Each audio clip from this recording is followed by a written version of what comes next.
Friends, good morning everybody. Welcome back to Varshini home dishes. ఈ రోజు important black ఏంటంటే ఎలా మన ఇండక్షన్ స్టవ్ని యూజ్ చేయాలి, ఎలాంటి టిప్స్ యూజ్ చేయాలి అనేది నేను చూపిస్తున్నాను. దానికి సంబంధించిన కంటైనర్స్ కూడా చూపిస్తున్నాను. ఇది ఇండక్షన్ స్టవ్ అండి. ఇది ఆన్ అండ్ ఆఫ్ బటన్ అండి.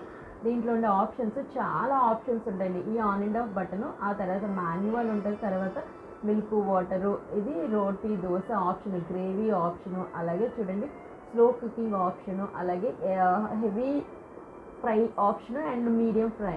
దానికి సంబంధించిన అలా కాకుండా దానికి సంబంధించిన కంటైనర్స్ కూడా చూపిస్తున్నాను చూడండి.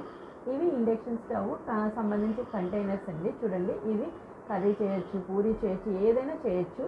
సో ఏం చేసినా సరే మనం ఇలా లిడ్ అనేది పెట్టేసి చేయాలి. వితౌట్ పూరీ దోశ రోటీ తప్ప మిగిలినన్నిటికీ ఇలా లిడ్ అనేది యూజ్ చేసి పెట్టాలి. ఇలా లిడ్ ఎందుకంటే దాంట్లో ఉన్న స్టీమింగ్ అనేది ఈ స్టవ్ చుట్టూ పడిపోకుండా యూజ్ అవడానికని ఈ టిప్స్ అనేది ఫాలో అవ్వండి. అలాగే చూడండి, ఇలా హోల్స్ అనేవి ఏవైనా మనకి ఇండక్షన్ స్టవ్కి యూజ్ అవుతాయి. అలాగే స్టీల్ కూడా యూజ్ అవుతుంది.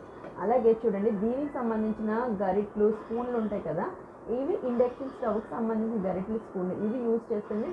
దానికి సంబంధించిన బ్లాక్ కానీ వైట్ కానీ పోకుండా ఉండాలి. లేదా స్టీల్ యూజ్ చేస్తామనుకోండి పోతుంది.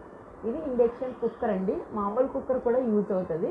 సో ఇదండి, ఇది ఎలా యూజ్ చేయాలి ఇప్పుడు చెప్తాను. ఇది on and off button. First switch on చేసి on and off button use చేసిన తర్వాత మనం ఇది ప్రెషర్ కుక్కర్ పెట్టాం కదా, ప్రెషర్ కుక్ ఆప్షన్ ఉంటుందండి, అది ప్రెస్ చేయాలండి. ఈ ప్రెషర్ కుక్ ఆప్షన్ అయిపోయిన తర్వాత మన 3 విజిల్స్ అయిపోయిన తర్వాత మనం ఆఫ్ బటన్ నొక్కేసి స్విచ్ ఆఫ్ చేయకూడదు. చూడండి, ఇది అయిపోయిన తర్వాత ఒక రకమైన ఫ్యాన్ సౌండ్ వస్తుంది. ఆ సౌండ్ ఆఫ్ అయిపోతేనే మనం స్విచ్ అనేది ఆఫ్ చేయాలి. సో ఈ బ్లాగ్ నచ్చితే లైక్ చేయండి, షేర్ చేయండి, సబ్స్క్రైబ్ చేయండి.